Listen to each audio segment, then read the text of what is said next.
Today we're taking a look at Mykel Williams, the edge rusher from Georgia. He's just 20 years old, 6'5", 265, coming out as a junior. Williams, it's a little bit of a projection over production type of deal.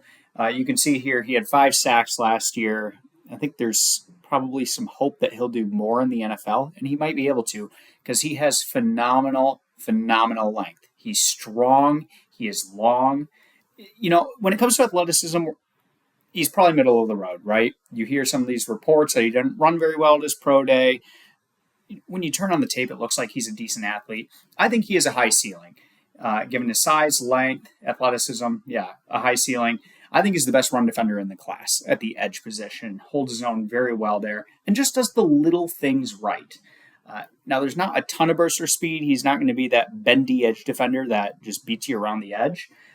And like I talked about, production versus projection, do you just count on the high ceiling? But he's had a lot of splash plays in college football. Let's look at some of them now. Aaron Starks to help. Blue is the back. Dogs crowding the line. Don't bring pressure. Ewers has time. Ball knocked out of his hand. No ruling. It's recovered by Cameron Wilson, and it's a takeaway.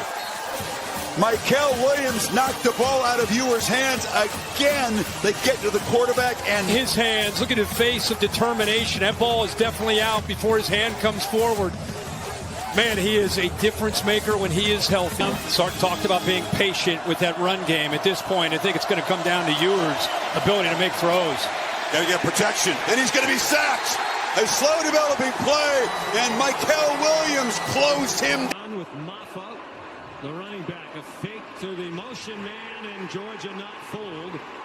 Mykel Williams was right there, and Klubnik slipped down as he tried to avoid him. It's a loss back to the 9.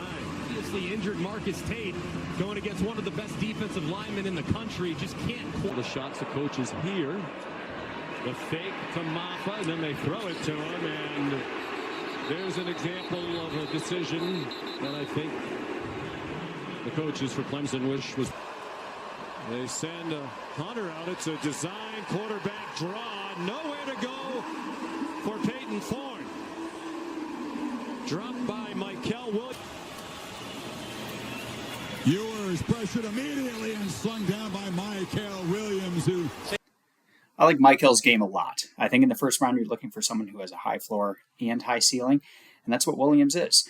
With a 74.31 score on him, good for a middle of the first round grade. That's where the consensus has him as well. I think he'll get on the field early thanks to his run defending, and hopefully grows into a talented pass rusher as well.